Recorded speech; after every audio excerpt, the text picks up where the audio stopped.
So way over here at Ponce Inlet, I'm gonna try by the grace of God to try to do this. Try to give you guys a little background, a little ambience, a little extra ear, a little something different to see. So here with the family, everybody's chilling here. It's very windy outside at the beach here, but we want to talk about Samson. Let's see. We stay focused on Samson. On the book, this is a book, Patriarchs and Prophets by Ellen G. White. This poor book has been through so much. Like the poor pages are tattered and torn, but it's pretty good. If you can see inside of it, it has a lot of lessons in here, and I'm like, whoa. Some of them are kind of like, I mean, the pages feel like, I mean, they're tattered, they're so delicate. Like, I wanted to read about the Exodus story, but I'm going to go by Samson first. Samson, and then he goes from the Red Sea to Sinai, the law given, idolatry, a lot of stuff. Satan's enemy to the law. Even to hear about the beginning of sin and creation, all that kind of stuff. I want you guys to hear it. So I'm praying that it comes out good. If it doesn't, forgive me, we'll try to do it a different way. But let's go. Samson. Samson's taken from the book of Judges. Okay? The book of Judges, you know, I'm looking at it. You're getting to see everything in real lifetime. No like editing and trying to get this fixed up. You just all in.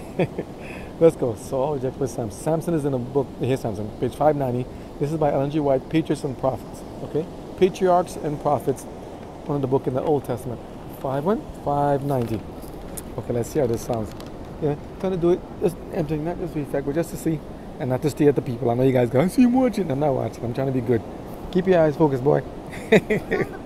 Okay, I hope so. MJ, let's get this thing reading, okay? Gotta not be distracted. This is a test of willpower, right? Come on, focus. Okay. See? Let's see. Okay, 509, crossing the Jordan. Fall of Jericho. This is after the children of Israel were going into the promised land. Remember, they were supposed to go and to cast out the inhabitants. They were supposed to go and to get rid of the people that were there, the idolatrous bad tribes. They were supposed to cast them out. But let's see. And whoever you getting a free show, hey? I didn't put it in, the camera's there. That's your fault. Let's see. Fall of Jericho, 590. Let's see. You can't focus. Look, you see he's fumbling. No, I'm not. Leave me alone. See? Let me see. 590. Let's see. I'm trying to look. If you see me, look at me. I'm trying to keep my stuff here. I'm keeping the microphone under the cloud so you doesn't get muffled by the wind, because the wind is blowing. Let's see. Okay. Let's get serious. Okay, Samson. All right. I didn't know. I didn't tan in the boat, the surfboard to make it more slippery in the rain, or I don't know what they do. The wax in it. I don't even know how that goes. Sex wax. Is what? Sex wax. Is what wax? It's called sex wax. No. No, Wait, what's your words? What are you talking about like that? It's called that. Yeah, it's okay. I didn't ask you for that. That's okay. Boy, I gotta edit this tape. Boy, what are you talking like that, boy? Because it's Boy, literally you see this, boy? thing that you put on top No, of just say wax. Wax is good. Boy, you see this guy? You see this guy? It's You called see this guy? What the kids here with this? How you know about that stuff? Google, boy. Always in something. Boy, I'm reading Samson's. Boy, this guy. Ay. You see these young children? I didn't do it. This is my fault, right? No, it's not my fault. I'm just bringing him here. He has to learn to resist temptation like everybody else. Me too. I'm trying. We're trying. Honestly. Listen, this is good. This is good information. Good to learn. Okay, let's go back to Samson. Focus. Hey, you in the audience, focus also. Focus. Okay, focus. Samson, you see, I cut the clip a bit. Okay, look. No, I didn't. I just moved the camera. Okay, but let's see. Let me make sure this thing is covered. You see? 1 second. Okay. Well, this is intermission, so slow build up. Okay, Samson. Amid the widespread, well, let's do a prayer first, right? Make sure everything God helps us to stay focused on this, right? Dear Lord in heaven, you have to please help us to read and understand your words and to teach us the lesson of Samson, Lord, because it's a wonderful story and we need to learn about it. Lord, teach us so we can learn to be prepared for the battles to come in this world. Know that they're here already in so many ways. Help us stay focused. In your name, be honest and glory, Lord. Thank you. Amid the widespread apostasy, the faithful worshippers of God continued to plead with him for the deliverance of Israel. Though there was apparently no response, though year after year the power of the oppressor continued to rest more heavily upon the land. Remember, this is the time when the Philistines were occupying Israel, because Israel, the children of Israel, Jacob, they were disobedient to God, and because a lot of time they were disobedient, they became captive, and God used those nations to punish them. And this is Samson. Okay, and this is in the book of Judges. I think Judges chapter 13 verses 1 to chapter 16 verses 31. Okay, so it's, you know, then the Philistines were very oppressive, very ruthless, very mean to them, very cruel to them. So they have to learn to They have to learn to fight. They have to learn to stand firm. They have to learn not to give up and stay faithful to him. Though there was apparently no response, though year after year the power of the oppressor continued to rest more heavily upon the land, God's providence was preparing help for them. Even in the early years of the Philistine oppression, a child was born through whom God designed to humble the power of these mighty foes. On the border of the hill country overlooking the Philistine plain was the little town of Zorah, Z-O-R-A-H. Here dwelt the family of Manoah, of the tribe of Dan, one of the few households that amid the general defection had remained true to Jehovah. Bless. To the childless wife of Manoah, the angel of Jehovah appeared with a message that she should have a son, right, through whom God would begin to deliver Israel. In view of this, the angel gave her instruction concerning her own habits and also for the treatment of the child. If many parents and both moms and dads would heed this message, a lot of things would be different. Trust me. If we drink or smoke or do anything that's different, if we do something, certain behaviors we have, certain practices we have, if we don't change it, the kids will inherit this one way or the other. So we have to be very careful what we do and how we train up the children. According to God's way is the best. Okay. He says here, to the childless wife of Manoah, the angel of Jehovah appeared with the message that she should have a son, through whom God would begin to deliver Israel. In view of this, the angel gave her instruction concerning her own habits, and also for the treatment of a child. Now therefore, beware, I pray thee, drink not wine, nor strong drink, and eat not any unclean thing. Again, no alcoholic beverages. And the same prohibition was to be imposed from the first upon the child, with the addition that his hair should not be cut. And if I'm correct, this is where I guess the term of Rastafarian use come from, or that. Boy, don't distract me. I'll put you in this and I'll embarrass you in this. Boy, don't. I'm focusing. What thing? Don't. Drop the trash. What trash? Can you pick it up for me, please, and put it somewhere? Pick it up. Yours. Wait till the camera's cut. Let's see. And the same prohibition was to be imposed from the first. Now here's a good instruction. Here's a good lesson instruction. If you see it and you notice I can't get to it because my hands are full, you think maybe you should go in and try to reach it for the old man? There's a time he couldn't even change himself and he couldn't even watch himself. So they're sitting there, you raise them up, you breed them, you feed them, you clothe them, you take care of them, and this is how they come back. Yeah. You hear? No, is that bordering on rudeness or bordering on, what's it called? Disobedience? Can you please pick up whatever trash is falling on the ground for me, please? Seriously, I have to make a video about this. There's not going to be a video about child rearing soon, right? Try to guide them and they still got their own thing. Come me payback. Do not interrupt. If you see it, take care of it. It's already stuck under your chair. Always interrupting. I don't know whose thing is using him. Is it you guys say put him in the video, put him in the video, put him in the video. You see, I put him in the video. Now you see what happens. Okay, here you go. And the same prohibition. Do me a favor. If you're gonna keep distracting, can you go sit next to the truck over there instead, please? Because you're gonna be distracted. Okay, so all right. Not when it's running though. All right. Should I start the video over? It's 8 minutes going already. All right, it's all right. We're still keeping it real, right? We're going to keep it as it is. And the same prohibition. And the boys say, this we go to the beach. Just do the distractions. Nice, all right, let's see. Maybe this is a test. Let's see. And the same prohibition was to be imposed from the first upon the child, with the addition that his hair should not be cut. For he was to be consecrated to God as a Nazarite from his birth. That's what I was saying about the Rastafarian. I'm guessing that's where he come from, right? The locks, Nazarite? Okay. The woman sought her husband, and after describing the angel, she repeated his message. Then, fearful that they should make some mistakes in the important work committed to them, the husband prayed, Manoah, let the man of God which thou didst send come again, please, and teach us what we shall do unto the child that shall be born. Wouldn't it be wonderful to your parents praying to God to ask him to do this? Now some do. We prayed, we asked God to help us, and he will. Though we see some right now acting the way they act, like you see just now there, we got faith in them. They, they're not perfect, and this is how we are. And it's same thing, and that's what I said. Same thing we do to God is the same thing we're going to get done to us. So just because I per se may not do certain things to God, God is like, I think God permits us to experience these things also to say, hey, now you see what it is to be a parent. Now you see what it is to be like him, to have everything, and to raise children, and to give them the freedom to exercise, to do good and bad. He doesn't go there and try to punish us, wrongfully. He wants to make sure and help us and guide us along the way and teach us the right things to do. So it's only in our best interest to listen to what God has to do. So they're asking God to please teach us again. When the angel again appeared, Manoah's anxious inquiry was, how shall we order the child? And how shall we do unto him? The previous instruction was repeated. Of all that I said unto the woman, let her beware. She may not eat of anything that cometh of the vine, neither let her drink wine or strong drink, nor eat any unclean thing. All that I command her, let her observe. Now, you see, he's doing this because he ain't got the iPad. No technology, no electronics today. Because today's a Sabbath day. We're taking a little break. So no electronics. He has to learn to deal with it, learn to get back to simplicity. I told him build a cat. I told him build the fort of Jericho. build the walls of Jericho, but instead he wants to go harass mom for a phone, for a pot, and a sister. It's all right. All that I commanded her, let her observe, the angel said. God had an important work for the promised child of Manoah to do. And it was to secure for him the qualifications necessary for this work, that the habits of both the mother and the child were to be carefully regulated. Did we hear that? Neither let her drink wine or strong drink was the angel's instruction for the wife of Manoah, nor eat any unclean thing. All that I commanded her, let her observe.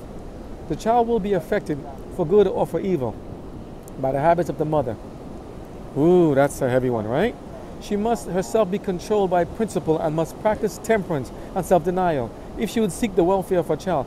So when people talk about, oh, I had a craving, and they say, yeah, you don't know what a craving is. You haven't had a child. I understand. Okay, I understand. People say that, but hey, don't shoot the messenger. Listen to how it goes. We have to learn to control that appetite. You remember when Christ was tempted? How he was tempted?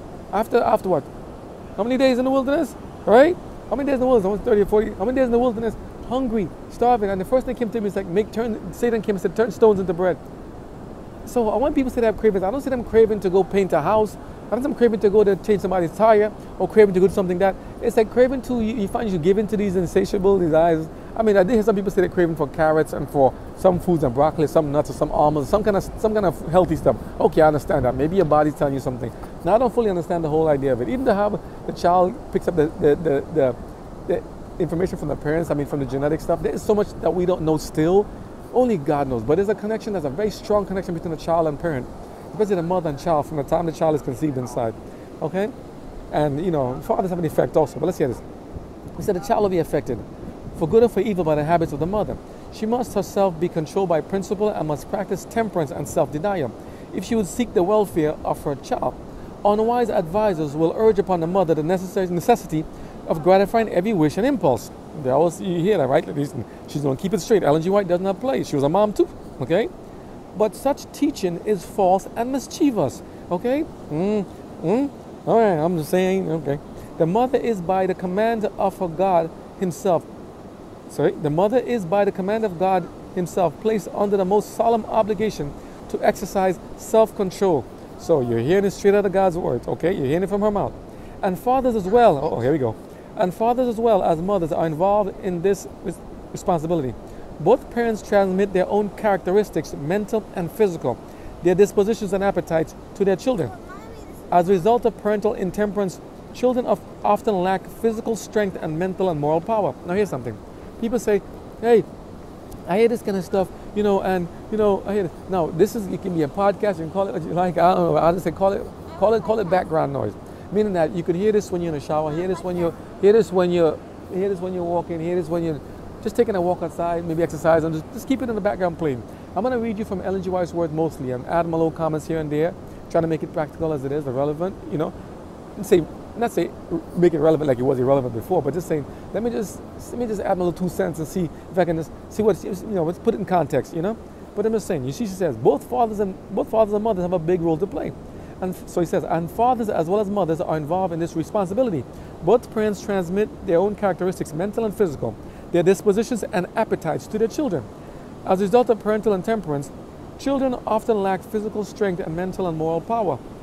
Liquor drinkers and tobacco users may and do transmit their insatiable craving, their inflamed blood and irritable nerves to their children. Listen, when Ellen G. White reads, and when she writes, and when she has visions, and when she speaks what God tells her to do, according to what the Bible said, her being a less light, God the greater light, the Bible, she hits you strong, straight in the eye, right between the eye, pow! She doesn't play. And I said, so we need it. We need a strong word. We need some Samsons in our day. So Samson had to come up proper. We want some strong kids. We want some strong Samsons, some Daniels also, okay, and some Davids. We can't be playing around. These birds are so cute. They're so cute. Look at them. God bless them. Look at the colors. I know you come shake my food. I see you watching. I'm watching you too, bro. Let me see. Cover this guy. Okay. Let me see this. Okay, let's continue. All right, it says, irritable blood. The licentious people and what their habits often bequeath their unholy desires and even loathsome diseases as a legacy to their offspring. And as children have less power to resist temptation and that had the parents, the tendency is for each generation to fall lower and lower. Now, I ate good food. I think she ate good food, but did she have cravings? Well, hence, you see how the little boy's brain, if he's behaving this, maybe she has some cravings and they had the cravings and didn't, maybe she gratified. Blame mom, right? Always gonna blame mom, right? Better than him sitting there trying to something wrong to himself. Let's see. Okay, let's figure this out. I'm levitating, Mom. No, he's gonna be on YouTube forever. See this one. All right. And as the children have less power to resist temptation than had the parents, the tendencies for each generation to fall lower and lower. Now that is a hard one to bear. Could you imagine that? The tendencies for each generation to fall lower and lower because of this sinful gratification of our appetites and not listening to God. Disobedience and sin is just destroying us. To a great degree, parents are responsible not only for the violent passions and perverted appetites of their children, but for the infirmities of the thousands born deaf, blind, diseased, or idiotic. Now, people say, in that time he wasn't PC. Listen, there's no PC with God. It's just straight up God. Okay, so take it as it is. Don't gotta get PC with it. Take it as it is and stop taking everything so personal. Offense is not given, but it's taken. If God's not giving an offense, okay. The inquiry of every father and mother should be, she says, what should we do unto the child that shall be born unto us? The effect of parental influences has been by many lightly regarded.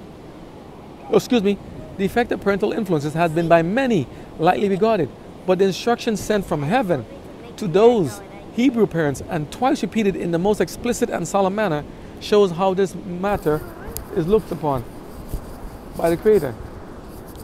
He said he's building the wall of Jericho. Now hear me. You told me to make Okay. Okay. And it was not enough that the promised child should receive a good legacy from the parents. This must be followed by careful training and the formation of right habits. God directed that the future judge and deliverer of Israel should be trained to strict temperance from infancy. He was to be a Nazirite from his birth, thus being placed under perpetual prohibition against the use of wine or strong drink. The lessons of temperance, self-denial, and self-control are to be taught to children even from babyhood. Okay? Trying by the grace of God. And parents, you know how it is. You listen, this video, and just see what just happened. You know it is. We're trying by the grace of God. But, let God's word stand and let's try to listen. The angel's prohibition included every unclean thing. The distinction between articles of food as clean and unclean was not merely ceremonial and arbitrary regulations, but was based upon sanitary principles. To the observance of this distinction may be traced in a great degree the marvelous vitality which for thousands of years was distinguished. The Jewish, I'll make sure you keep an eye on them, make sure, sometimes after you school them, you gotta see, they try to walk away somewhere, make sure they're staying within the right things. You keep an eye on them, right? Let's see. The distinction between articles of food as clean and unclean, as you see in the book of Leviticus, right, was not a merely ceremonial and arbitrary regulation, but was based upon sanitary principles. To the observance of this distinction may be traced in a great degree the marvelous vitality which for thousands of years has distinguished the Jewish people.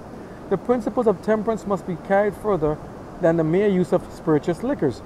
The use of stimulating and indigestible food is often equally injurious to health, and in many cases sows the seeds of drunkenness. Whoa, read that again. The principles of temperance must be carried further than the mere use, right, of spirituous liquors. Meaning that it's not just about abstaining from rum and alcohol and those kind of bad stuff. It's deeper than that, right? The use of stimulated and indigestible food is often equally injurious to health. Some people want the food extra spicy, extra hot, extra salty, extra sweet, or maybe all the grease, everything possible. Do we understand that this food will affect us? Remember they say we are what we eat? It does affect our vitality, blood flow, plaque buildup in our arteries, our health. Everything is affected by what we eat. We have to be very careful how we put food in what we put in our mouth is food. Not everything that we can see, eat. You remember there's a guy before you do different food tasting thing, Anthony Bourdain or whoever it is? Many people have seen, even trying to see the eating the weirdest things. They want to eat stuff that's maybe like stale or old things, maybe hundreds of years or maybe a decade old, and trying to see how much you can test the limits of their body. Eating rocks, nails, screws, glass, copper, all these things you see also. Are they forgotten Are they taking it upon themselves thinking that this body belongs to them to do what they want with it? We call it that pride of life.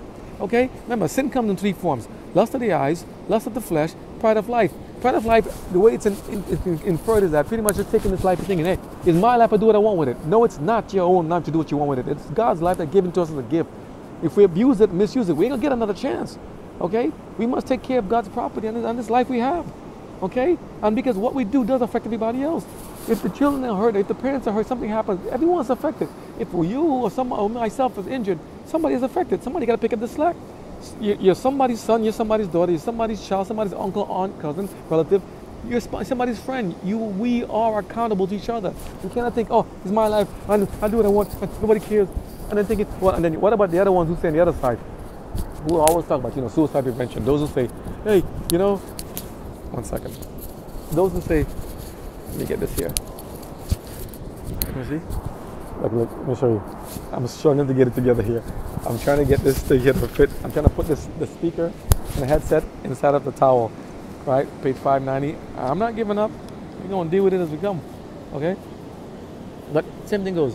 What about those who say, if I get rid of myself, then I'll show them then.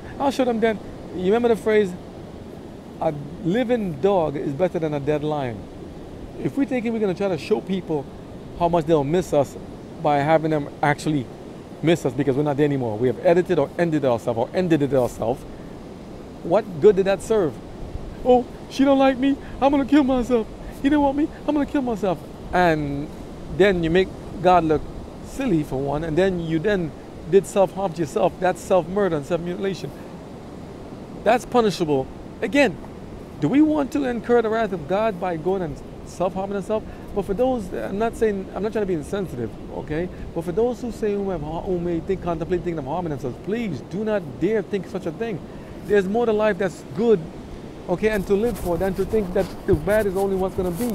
Okay, you don't know what's going to be coming for tomorrow or the next day. Why not take a chance and see? Hey, can I see what's coming tomorrow? Can I wait and see? But every day is the same. No, it's not. A lot of it is perspective. A lot of it is the way you think, is the mind. We have to train our minds to think positively and to think more in a way, uplifting way. We can't be thinking, hey, I don't care. There's no negativity need to be taken hold of us. Don't make it take hold like a weed in the garden, okay? We must train our minds to be strong and good, to be firm, and to love things, and to love good things, and to love. That's what God said. Think on things, whatsoever things that are pure and holy and good and kind and lovely, And thank our life, guys, for being there to help us in case we harm ourselves or get ourselves in danger, Yeah, I mean, some people harm themselves. Tell them the big surf, big wind, don't go out there and play in the hard surf. Some of them do, and then they have to risk themselves to go out and save us, even though we shouldn't. Isn't that how God has to do with us too? They give us warnings, He gives us warning in His words, and then sometimes we still go ahead, we ignore what He says, we go do what we want, then we get ourselves harmed. And I'm not just because the camera's on these gentlemen in front, I'm not talking about them or anybody immediate, who we see who the camera pans to. It's just that I'm just putting it around to change the scene a bit, okay, while we keep this thing going. Okay? I hope it comes out clear. I pray to God it comes out clear, because it's a struggle to keep it going, but I'm not giving up either. It's like how life is. You're trying to do your stuff, and everything comes at you, and the wind is blowing you, knocking you down. The winds of strife are blowing you from the beach in some way or the other. We don't back down. We don't give up. Here we go. Going back to the book, right? So again, articles of food, right? It says, the principles of temperance must be carried further than the mere use of spirituous liquors. The use of stimulating and an indigestible food is often equally injurious to health, and in many cases, sows the seeds of drunkenness. Do you know if you eat and drink all at the same time, it can have the food get fermented and make you drunk? We're not to be eating and drinking food at the same time. I see people drinking their soda and they're all kind of juices with their food and stuff. It messes up digestion. Digestion needs to start. It starts in the mouth, and you need to have the enzymes mixed with the food to start breaking it down there. The amylase and everything else. Those things if you mix it with food with juice and water and all this stuff at the same time, unless you really dying up thirst, you're just really parched and really dehydrated. Don't eat and drink at the same time, please. Same thing goes for myself. I have to take the same lesson. And space out the meals. Don't eat so often, and nibble. No snacks between. Okay, every 3 to 5 hours, no snacks, but just juice and water between. And foods, natural. No preservatives, no artificial flavors or colors. Natural as possible, okay? You too. I see you. Always out with the birds. Trying to check my... Okay, here we go. So, okay, not these hot, spicy, just take it gently in your stomach, okay, please. True temperance teaches us to dispense entirely with everything hurtful to do and to use judiciously. Some big words, and for someone only having a third grade education, She doesn't play. Judiciously, that which is healthful. There are few who realize, as they should, how much their habits of diet have to do with their health, their character, their usefulness in this world, and their eternal destiny. The appetite should ever be in subjection to the moral and intellectual powers. The appetite should ever be in subjection to the moral and intellectual powers. The body should be served to be servant to the mind, and not the mind to the body. Or in other words, right? Eat to live, not living to eat. But not just figuratively of food, but spiritually also. What we eat does affect us. What we eat spiritually, what we take into our mind, what comes into the avenues of our mind, what we think, watch, say, smell, do, touch, all those things affects us and how we live our lives. So spiritual food and literal food, okay? The divine promise, this is 592 of Patriarchs and Prophets, Ellen G. White's book, we're talking about Samson in the Old Testament. Okay, just see how Samson's life applies to ours at this point in time also. Because we need some Samsons today. We need them more than ever. More than ever we need them. It says, the divine promise to Manoah was in due time fulfilled in the birth of his son, to whom the name of Samson was given. As the boy grew up, it became evident that he possessed extraordinary physical strength. This was not, however, as Samson and his parents well knew, dependent upon his well-knit sinews, like his tendons and muscles and ligaments, no, but upon his conditions as a Nazarite, okay, of which his unshorn, listen to the word she used, unshorn hair was a symbol. Unshorn meaning not cut. Unshorn is just natural as it is. His locks, right? Right? Had Samson obeyed the divine commandments as faithfully as his parents had done, his would have been a nobler and happier destiny. But association with idolaters, oh boy, corrupted him. You know what he said? Samson and his life story in between could have been so much more glorious and wonderful in between had he not associated with idolaters. Be careful who we choose as our friends and as our companions, and even as our spouses or as relations, as relatives. As sometimes you may have to cut some family members away. Sometimes you may have to cut some friends away, or some people, even some spouses. Some people you have to kind of put aside and say, listen, you're not doing God's will, this is not going to happen. Okay?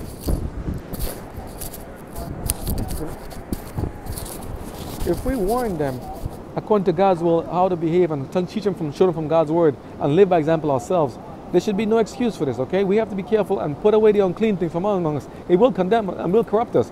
As did, remember, if you read the story of Achan also and other people in the Bible that took Babylonian garments, figuratively and literally. Okay, come out of Babylon, come out of them. 2 times it's mentioned. God says, Old and New Testament, we need to come out of it. The town of Zorah being near the country of the Philistines, Samson came to mingle with them on friendly terms. Familiarity breeds contempt, the Bible says, right? Let's see what happens here. The Philistines were supposed to be the one oppressing. These are the oppressors, okay, against the children of Israel. But Samson came to mingle with them on friendly terms. Let's see. God had a plan, but let's see what Samson had also. Thus in his youth, intimacies sprang up, the influence of which darkened his whole life. In his youth, intimacies sprung up, the influence of which darkened his whole life. Does that sound familiar? Do we have associations and friends and people today in our lives that will actually bring us down? Can they have bad influences on us? Do you know it's told we should not even have the children sleeping in the same bed we should not even have children sleeping in the same bed with others, like say other children who are very misbehaving or do not behave themselves properly, who are rude or fornicators, or those who want to go out and play dangerous, sleep around and all kind of stuff. We should not even have people. I mean, the kids, yeah, some kids are doing that, even not younger, even stuff. Trust me, the stuff is going crazy right now. But even older people too. We got to be careful who we hang around with, who we have as roommates or roomies, or boys, girls. Be careful. Some people, if this now, God says, do not have company with fornicators and those who want to do evil. Those who are bent on doing wickedness. They will corrupt you. They'll bring you. Sorry. If you have relations with people like that, they'll bring you down. Okay? Because there are people, for instance, who are always going to lead you. Come, let's do this. Always restless. Always want to go somewhere. Can we go? Can we do? Can we say? I always want to do something. And it's like, dude, can't we just focus on reading God's word? Can we just do God's message? Can we just do what's prophets to God? No, but they're like restless spirits. They always want to go do something. Or they're bored. I don't know. They're bored. They always need some kind of new thing to do, new kind of excitement. Then they go to drinking, partying, smoking, wasting money, buying stuff. You know, drinking to excess, that's idolatry also. Smoking, anything that we cannot break a habit from that takes away attention from God from us is idolatry. Partying too much, it's idolatry. Oh, this is so legalistic. I'm just giving you straight what God's word is telling me. Okay, telling me and telling you. Same time. We have to put nothing between you and God. Nothing in our behavior that could corrupt us and bring us down. We have to be strong and careful what we do within ourselves. I can't tell you every detail of what things to, what activities to do, because you know it. But any activity, extreme sports, any activity, anything that takes away attention, anything that takes away attention from God, and is a robbery from God in that regards, can be a problem and will lead us into trouble. So we have to be careful. So Samson's friendliness with some of the Philistines, his captors, was making him, drawing him further away from God. Okay? Darkening his whole life, including his lustful thing for the young women. A young woman dwelling in the Philistine town of Timnath engaged Samson's affections. Oh boy. And he determined to make her his wife. To his God-fearing parents, who endeavored, to dissuade him from his purpose, his only answer was, Attention to the bathers north of the lifeguard tower. There's a high rip current risk today. You cannot go past waist deep where you can stand. Start making your way in toward shore. So they're saying there's strong rip currents on the outside of the shore. So that's why I was telling the kids not to swim too close. When they see the wave this rough outside, I tell people come closer to the shore. Even then they can still knock you down. The wave is strong enough, but come close to the shore. Just be careful. And let's listen to the words of safety from our lifeguards and all those here, our public servants and the police and the fire department and uniform officers, because you know it is. We don't see all the dangers we can, and they're trained for this stuff. They're the professionals in this. At the same time, again, if the laws of them conflict with the laws of God, if it's something, not necessarily this situation, this is like a beach, but in other areas of life, if they conflict with God, we follow God's.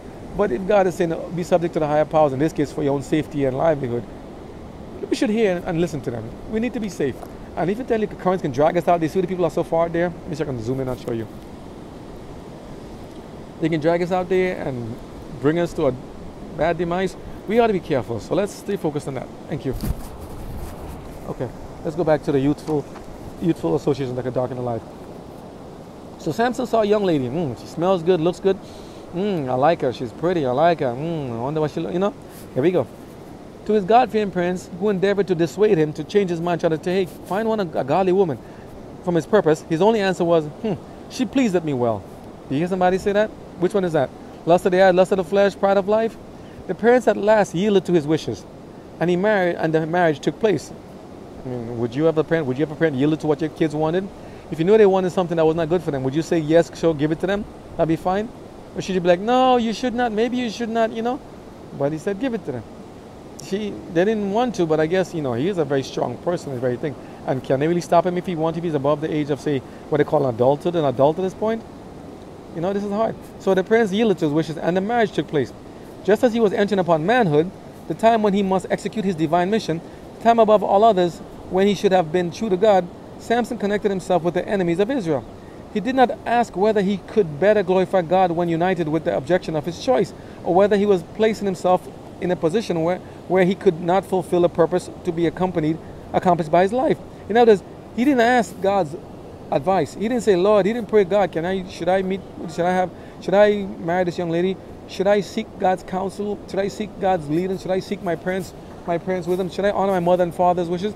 Didn't he violate one of the commandments? Or maybe a lot more. Remember, if you break one, you break all 10. Did he honor his mother and father's wishes when they tried to dissuade him? No. So violation again. He became friendly with the enemies, playing with sin. It's okay. I'm just going to play around a little bit. She likes me. I like her too. We're just going to have a little fun. We're just going to have a little date. We're just going to hang out by ourselves. We're just going to sit in the club by ourselves. We're just going to do a little... And then end up somebody's either coming home with some package somewhere. Okay? If they make it home at all. Don't play with sin. Don't play with the devil. Lions don't play around with you. They want to eat, okay? And they'll tear you up. So thinking, she's only this, be careful. Everything I say comes back to myself as well. So we all got to be careful in case he does. So God says when he should have been focusing on his strength going into manhood, he was busy delving in something else and not giving God the praise. The time above all others, when he should have been seeking God's divine mission, when he should have been true to God, Samson connected himself with the enemies of Israel. He did not ask whether he could better glorify God when he united with the object of his choice, or whether he was placing himself in a position where he could not fulfill the purpose to be accomplished by his wife. Because depending on who you marry as a spouse, it can affect your mission. If you're supposed to be giving God praise and help deliver God and deliver his children from all this stuff, and instead he's over there acting this way, he's over there acting in a bad way, whereby he's really doing things that are contrary to what God's asking. He could he pulls the message away. Anytime you meet up with a spouse, someone that's pulling you away from God's message, it can be a problem. They can lead to your downfall. We need to stay focused on the mission of God, okay? And they say, oh, remember Job's wife? Job was saying, going through the suffering, everything's going through, and Job's wife is saying, do you still hold true to your integrity? Why don't you just curse God and die? She should have been, if that was her pattern of behavior from the time since back then before, they should have parted ways a long time ago. I'm sorry. If people continue the same kind of pattern of behavior and refuse to say sorry, refuse to repent and act in a godly fashion, distance yourself from them, okay? You may have to. We have to distance them because God's message must come first. It's life-saving messages, and people trying to bring you down. You cannot have that, okay? You got to focus your energy on God. Same thing goes if you're training for the Olympics or marathon or some kind of race. You can't be sitting there going and partying all night and going to do all you want to and just living all recklessly or dangerously and thinking, oh, God's going to be with me, God's going to be with me. You got to be careful, and who your friends are bringing you, your friends that you have around you, friends that we have around us, should be bringing us closer to God, uplifting us to God, teaching us that there's a better way, not teaching us to go play risky games and risky bets and risky activities that can bring us into downfall. We need to do it God's way. So we need to make sure we be careful who we choose as our friends, as our girlfriends or boyfriends or as our recreation partners and those who want to go have fun and chill, hang out with. Okay? So, he didn't ask God. He didn't inquire of God. He didn't obey his parents either. He didn't ask, this was going to be a pleasing choice to God. Instead, he said, I want to. It's my life. I do what I want, right? Pretty much. So to all who seek first to honor him, God has promised wisdom. But there is no promise to those who are bent upon self-pleasing. Keeping it straight. How many are pursuing the same course as did Samson? Exclamation point. How often marriages are formed between the godly and the ungodly because inclination governs in the selection of a husband or wife. The parties do not ask counsel of God, nor have his glory in view. Christianity ought to have a controlling influence upon the marriage relation, but it is too often the case that the motives which lead us to this union are not in keeping with Christian principles. And for those who said those who have messed up, who have done things before, it's okay, I'm okay, not too hot. For those who have done things before, say I have a wife or spouse and they don't want to necessarily follow what God's leading, they don't want to do this. God said if you have an unbelieving spouse or partner, stay with them if you can. If they're not harming you, say domestically violent against you and verbally abusive, well, they're not abusive to you, but they just don't understand the message and they're still willing to understand, but they may be confused about it. Work with them. Stay with them, teach them, work together, pray together. Try to live the best example you have of Christ. Okay? But if you have those who are always mocking you, oh, you're God, you're this, I'm cursing you and telling you something, like you see how that bird just shoot the other one away from the pole? If every time they come to the room, they want to shoo you out of their presence because you look a little holier than thou. You look a little holy. You're like an Abel to their Cain. If your goodness in reflecting God is so pure and natural and good, and they're offended by just seeing you and being around you, don't take it personal. So they did to Christ. What did Jesus tell them on the Via Dolorosa when he's going to be crucified? Cry not or weep not for me, but for yourselves and your children, because God knew the time would come when people will come into your lives who don't want to care anything about God or about him or anything about his word or the message or about you or me. Okay? They're all about themselves, self-indulgence. God says those people you have to cut away. So if you have a spouse or a relative who says, they don't care about your God and they're cursing your God, cut them off, leave them. Okay. Unless God says otherwise, leave them. How many are pursuing the same course as Samson? How often marriages are formed between God, the godly and the ungodly because inclination governs in the selection of husband or wife? The parties do not ask counsel of God, nor have his glory in view. Christianity ought to have a controlling influence upon the marriage relation, but it is often the case that the motives which lead to this union are not in keeping with Christian principles. Right? Satan is constantly seeking to strengthen his power over the people of God by inducing them to enter into alliance with his subjects. And in order to accomplish this, he endeavors to arouse what? You mess with me again, right? To arouse unsanctified passions in the heart. But the Lord has in his word plainly yeah, you guys got me, I'm trying to stay focused, right? You're gonna be good? God's gonna get me. Let me go, I won't be a Samson. Let me be good. Okay, he says, and in order to accomplish this, Satan, he endeavors to arouse unsanctified passions in the heart. But the Lord has in his word plainly instructed his people not to unite with themselves with those who have not his love abiding in them. Same thing goes. If they speak not according to these words, according to the word, law and the prophets, there's no light in them, leave those people alone and cut that relationship off. We need to cut some friends off, cut those ties, cut those relatives and stuff. When I say cut them off, don't mean to go there and harm them, but just say, you not bother associate with them. Don't spend your time with people who want to bring you down and bring you to an ungodly path. You need to be focused. We all need to focus on godly messages and godly missions. Okay? And even when tempted by things around us, we got to say, Not my will like Joseph, but flee, run, and do God's way. So I can do this, right? Or I can do this. I'll lift it up so you can't see. But either way, they're human beings just the same. The body is not a bad thing, but it's just what we think in our mind. The sin that's conceived in the heart. If we think to do wrong is what can happen. So we can't be, and men, especially men, you see this video if you've seen it there.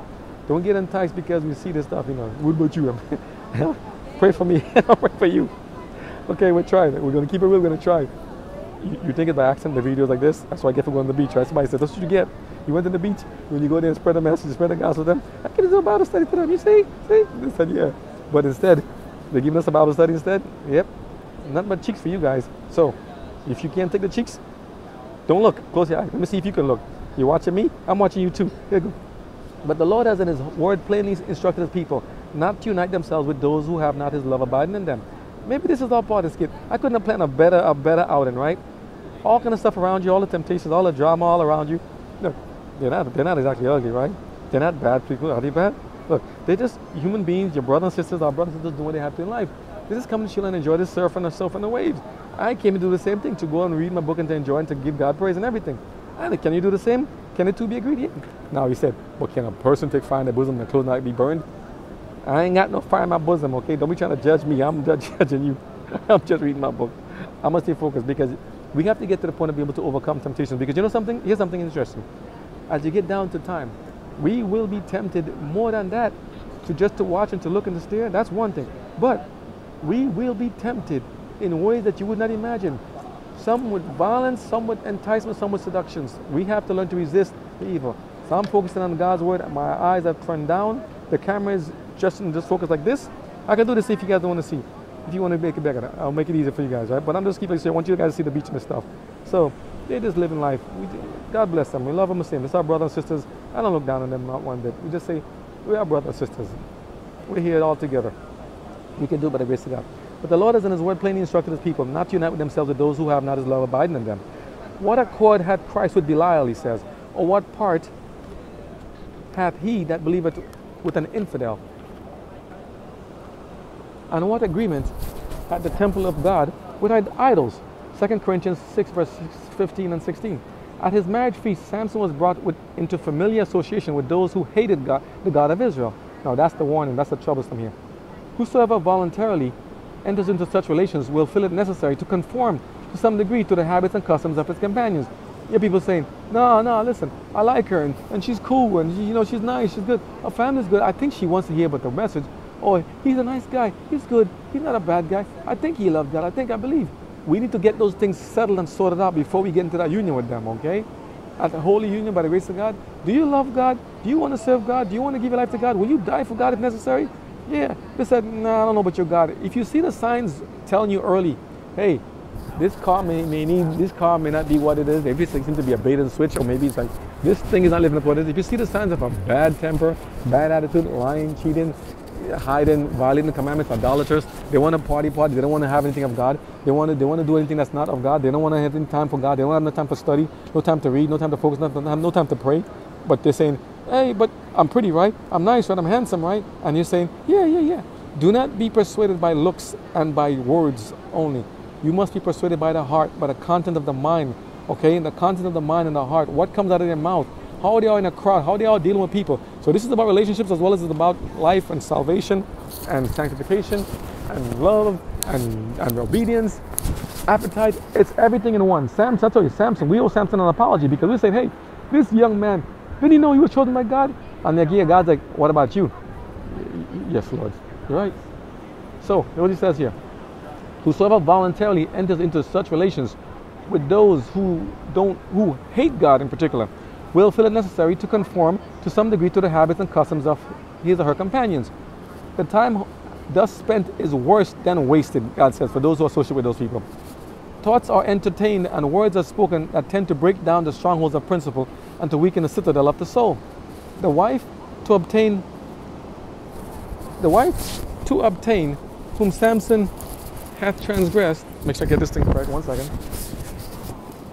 The wife to obtain whom Samson has transgressed the command of God proved treacherous to her husband before. What? Huh? She won't, but the boys might poop on her. She's trying to sleep. It's funny. Let me see this. Should I get this thing right? 1 second. Intermission. I'm gonna cut. Let me see.